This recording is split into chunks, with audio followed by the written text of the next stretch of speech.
The views, statements, and opinions expressed in this episode are solely our own, including our guest, and these do not necessarily represent those of our employers. 1, 2, 3, 4.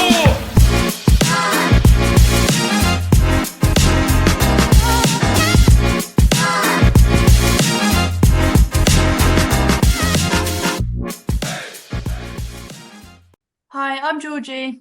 And I'm Vijay. Welcome to our podcast, Diversity and Inclusion, Satisfying the Tick Box. In today's episode, we are going to cover increasing accessibility for neurodivergent people in sexual health services.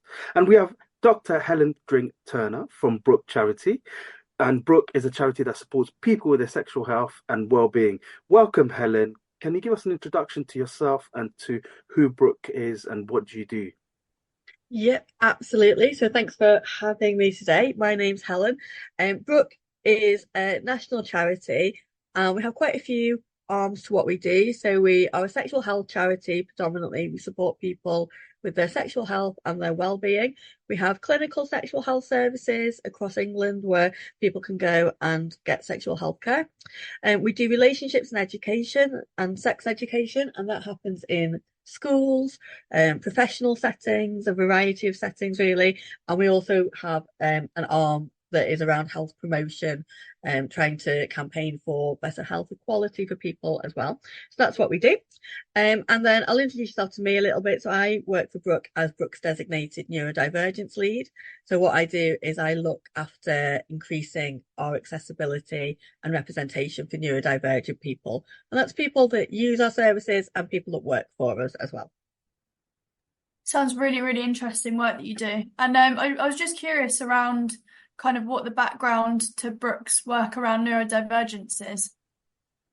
Yeah, so it's really important to us at Brook that we're increasing accessibility for people who want to use our services, and we want everybody that needs to access our services to be able to access them. Increasing accessibility is actually on our strategic plan. It's one of our 4 strategic aims that we're working towards over the next 4 years. And we recognise that when we are working with people, whether that's young people or adults, there's a lot of barriers that people face that prevent them from looking after their sexual health and well-being. These can be any barriers. So I particularly look at neurodivergence and how being neurodivergent might prevent somebody from being able to access our clinics or our education offer or anything else that we do. But there are other barriers that are really important to us as well. And we're always thinking about ways that we can try and influence and change the cultural and societal barriers that people face. And that can be stigma. So stigma around sexually transmitted infections, stigma around sexual health, stigma around sex in general, can also be those structural issues that we see. And we're always working to try and influence change in racialized health inequalities, poverty, things like digital exclusion where people can't access the internet as easily and things like that. We started looking at neurodivergence specifically in around March last year. And since then, we've been really looking at how we can make our services more accessible and improve our services for neurodivergent people. So in terms of neurodiversity and neurodivergence, how does Brook kind of use those terms? Yeah, it's an interesting question. And I think these 2 terms they're really current. There's a lot of people starting to use these words now. And sometimes we use them interchangeably. Sometimes I'll see in the news or in other places, I'll see neurodiversity and neurodivergence used as if they mean the same thing. That isn't what Brook does. So we use a definition by Castiane Asasumasu of neurodivergence, and they created this definition of neurodivergence as just being anything that's neurological different to the typical, and it covers a wide range of experiences. It can include experiences like autism, ADHD, OCD. It can include some mental health conditions. Essentially, it's an experience of having a brain that functions and works and experiences the world slightly different to the brains that other people's brains. And it's really important to us that people self-identify into that if they feel that neurodivergence fits them. It does. We don't specify who we see as neurodivergent. We just say that it is the experience of being neurologically different to the typical. Neurodiversity is something that I do see quite a lot, and I do see people say they're neurodiverse or I'm neurodiverse. And neurodiversity is a different term, and that was invented by a brilliant sociologist called Judy Singer. She invented it in the 1990s, and she always says it was designed to reflect a concept similar to biodiversity. So it was this idea that all brains are different and all brains work differently, but some have neurodivergence as well. So every single brain will be different. In a lot of Brook's kind of blog posts or literature around neurodivergence, we will often say neurodivergence and neurodiverse. And we do that because not because we're kind of confusing one with the other or we see them as interchangeable. We do that because a lot of the young people that we work with have said they don't feel comfortable yet with the term neurodivergent. It still sounds a little bit too othering for them, and that they would choose to say that they're neurodiverse. So that's why we include it. And if in the future that changes and people just feel that neurodivergent is a more accurate term, we will evolve with that. We try to match the terminology we're using with what our service users and the communities we support tell us they want to be used to represent them. Yeah, I think it's really important for them to kind of self-identify rather than kind of putting a label on them instead. Thank you for that, Helen. And I just wanted to take it back a little bit and understand, how did Brook initially identify this opportunity to address accessibility for neurodivergent people? If you can tell us a little bit more about that. So it came from, we were seeing a lot of young people. It started with our young people's work. So Brook does work across all ages. But we first started to notice with the young people that we work with, especially the young people that we work with one-to-one, that we were seeing a lot of young people who were neurodivergent, who maybe felt like they needed extra support around their relationships and sex education, and also then to access things that they needed around their sexual health. So that was where it came from. And then since we started this role, we've then undertaken sort of further study to see what those barriers are for neurodivergent young people especially, and how we can really help to address those barriers. What are kind of some things you've learnt from your research process? Yeah, so we have a participation team at Brook, and our participation team are brilliant. They work really closely with the people that use all of our services, and they're always working to make sure that our services are the closest to what those people want as we can make them, and that we're evolving our services in line with what people want. So last year, from March 2023, we decided to talk to as many young neurodivergent people as we could between 18 and 25 about what they wanted from the sexual health services, and if they were to visit a sexual health clinic, what barriers they would face and what they would need. And it was a really interesting piece of research. We learned a lot doing it, and we did quite a lot to make sure that the focus was on neurodivergent people, that it was very person-centered. So we designed a visual version of consent forms for that, so that if anyone did have any learning disabilities, they would also understand what they were taking part in. We decided to run focus groups. And obviously we know that for some neurodivergent people, large open-ended questions might feel quite expansive, quite difficult to answer. So what we did is we devised a 3-tier structure of questions. So we started with a very open-ended one, or we had the goal to end at a very open-ended one. And then we worked backwards and tried to create some smaller questions that could get people there if they needed to. And we tested those questions out with someone who is in one of our participation forums. She gave us some advice on how to change them. We changed them in line with what they said. So our questions were kind of QA'd by a neurodivergent person as well. And then before we did any focus groups, we offered a session about Brook, what Brook is, and about what sexual health is, so that the people that were taking part had a chance to know what some of the questions would be covering and know a little bit about sexual health, because some of the young people we were speaking to didn't have hadn't had a lot of prior relationships and sex education before, so it was important that they kind of knew what they were signing up to. I should have mentioned as well, actually, it was 16 to 25, not 18 to 25, the young people that we worked with in that study. So yeah, it was a really good study in terms of us learning how to change our processes to meet neurodivergent young people's needs. But we learned an awful lot about the barriers that neurodivergent people face when they come to use a sexual health clinic. And what was really interesting is that we were looking, when we started, we thought that the barriers we would find would be once people got into the clinic, and we would be thinking about what can we change about our clinics to make them more accessible.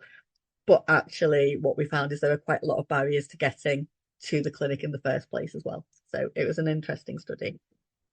So just to cover off, Helen, then in terms of these young people who are 16 to 25, can I ask, were they quite forthcoming and open about the experiences? And you've mentioned the barriers. Can you elaborate a little bit more in terms of what are those barriers that these young people have been facing within clinics?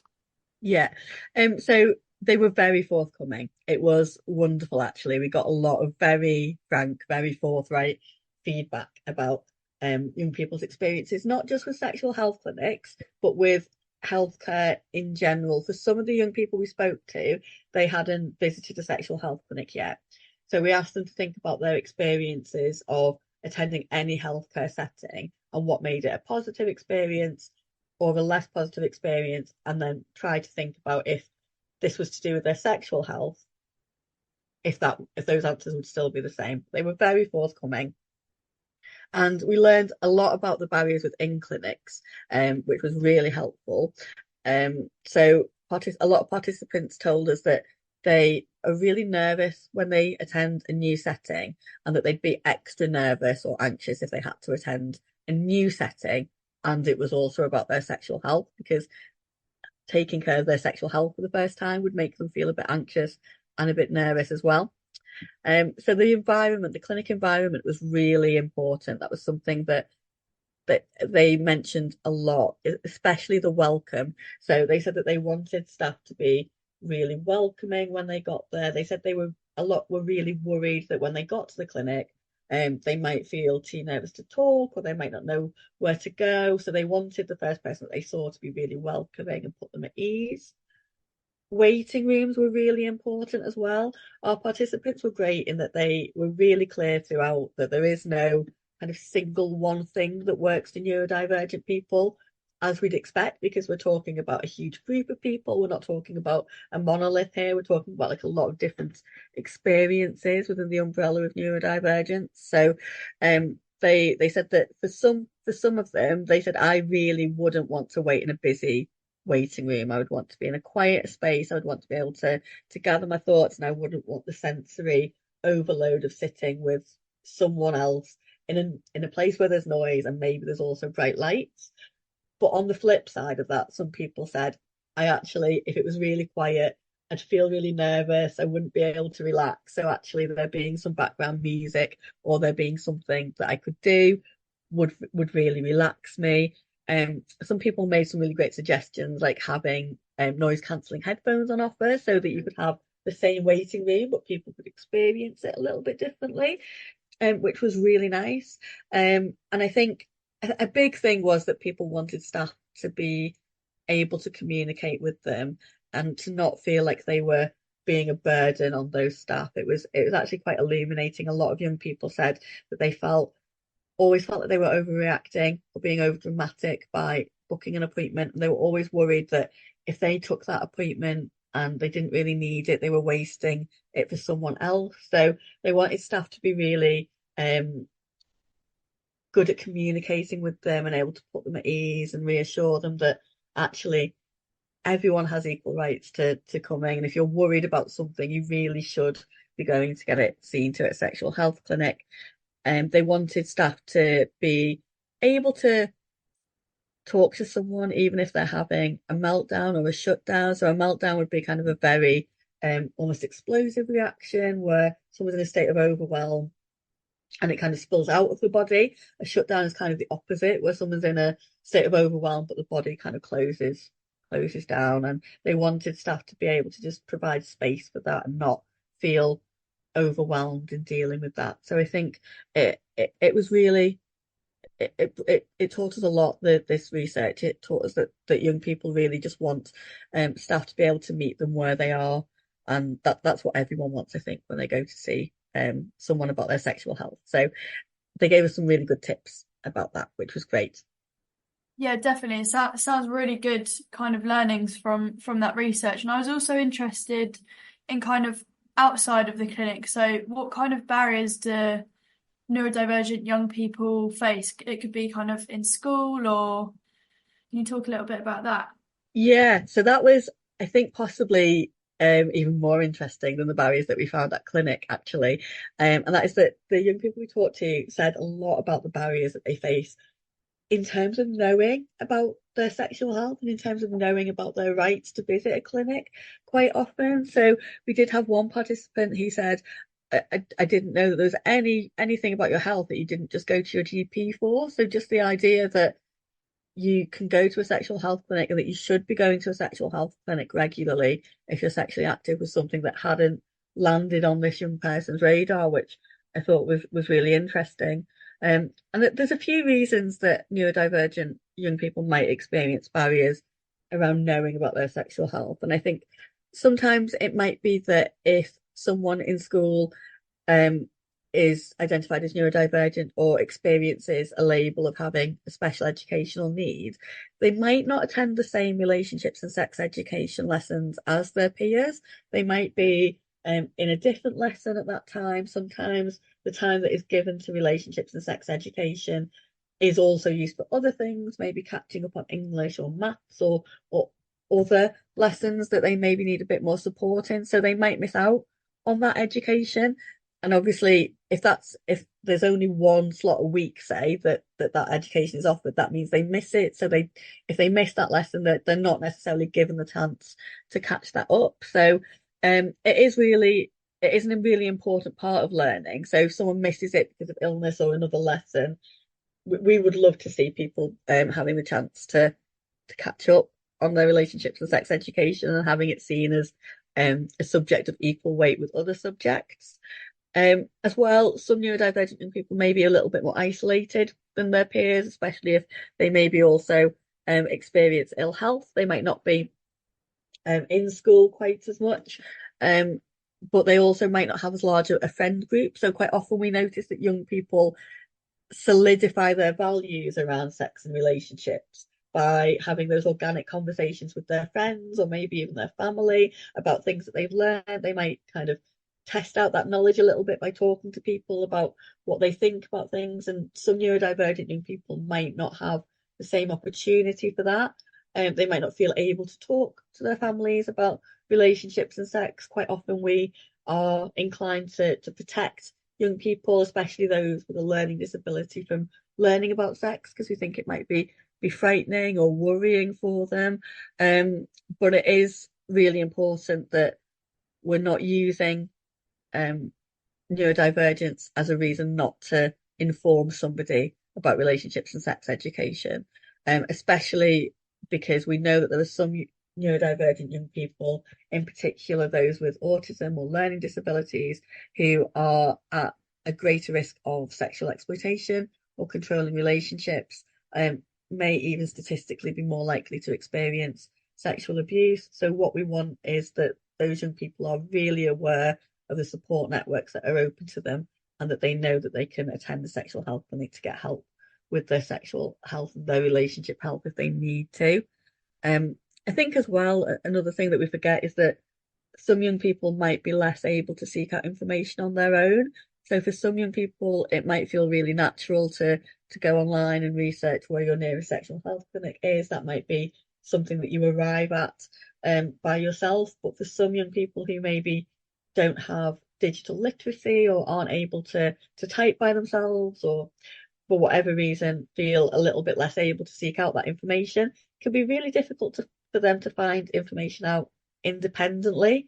And all of these things individually can be barriers, but if you imagine that we could have several neurodivergent young people who experience all of those barriers at once, that really does have a cumulative effect on the difficulty of accessing sexual health care and relationship advice. Wow, that last statement, Helen, that is quite impactful. And coming back to what you said, then in terms of educating as well, and in terms of the responsibility that schools have to play, they need to be able to identify this and put things in place so that everybody gets an equal chance to learn about sexual health or what's out there in terms of services that can assist individuals.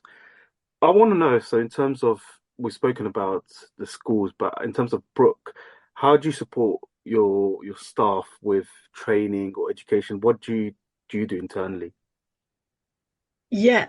So obviously the young people told us that they want our staff to be trained, and that is one of the first things that we've taken away from that consultation. We did already offer some training around neurodivergence anyway before the consultation, but we have upped that since we carried out this research. So we offer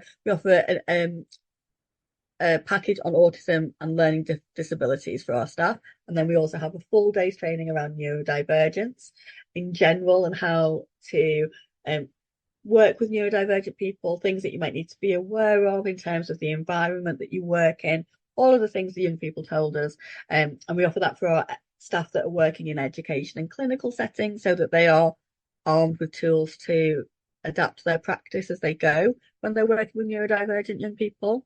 We have an internal working group around neurodivergence. So we do have staff that are looking at current research, that are identifying priorities across the organisation, places where we can start new projects to improve access for neurodivergent people, and that includes for our staff.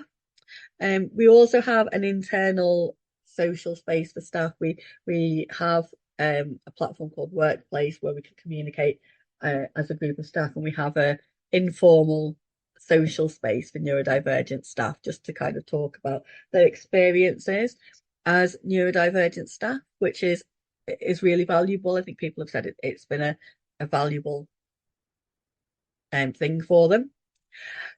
And then we're also looking at our policies and our recruitment and how we can adapt our recruitment policies for staff that are neurodivergent, things that neurodivergent staff might need once they start to work with us, how we can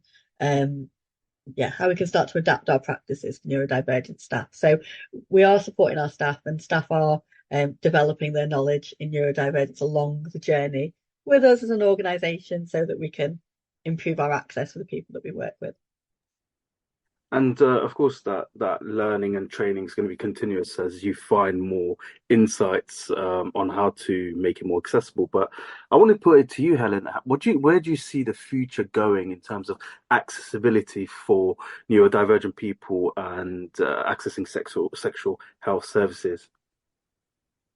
So my personal hope for in the future for neurodivergence accessibility is that actually we wouldn't necessarily be continuing to do anything specific around neurodivergence accessibility, because in the future it will all be so embedded that a neurodivergent person will have everything they need to access our clinic equally to their peers. And when they arrive at our clinic, our staff will use a range of communication methods like they do now, but even more so that a person who has any kind of communication needs or who is neurodivergent, whatever access needs they have, we'll be able to meet them as best we can in the clinic. So my hope is that we will still talk about accessibility, but we'll be talking about it from a point of view of how accessible everything is and how easy it is to access our clinics, and how much people feel that, how people feel that they can access a clinic regardless of their need, and that it's easy and it's safe and it's a really healthy experience going to a sexual health clinic, regardless of their lived experience. Yeah, that's a really, really interesting point. And we always end our episodes with a key takeaway as well. So what would your kind of key takeaway be for our listeners? I think my key takeaway would be that if we can learn more and appreciate more about neurodivergence, it hopefully means that we can communicate with and support everyone better. but also to remember that however much we know about neurodivergence, however much we learn, we don't necessarily know more about neurodivergence than the person with that lived experience, and that we always want to be listening and we always want to be learning. Thank you so much, Helen, for coming on the podcast, and thank you for sharing those insights on how neurodivergent people can access sexual health services and what to look out for.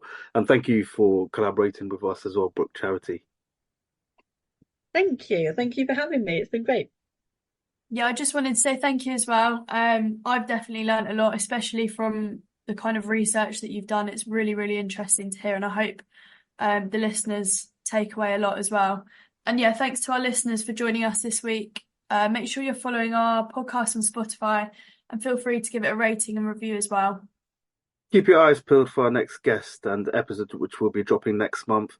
Thank you again, and we'll see you next time on Diversity and Inclusion, satisfying the tick box.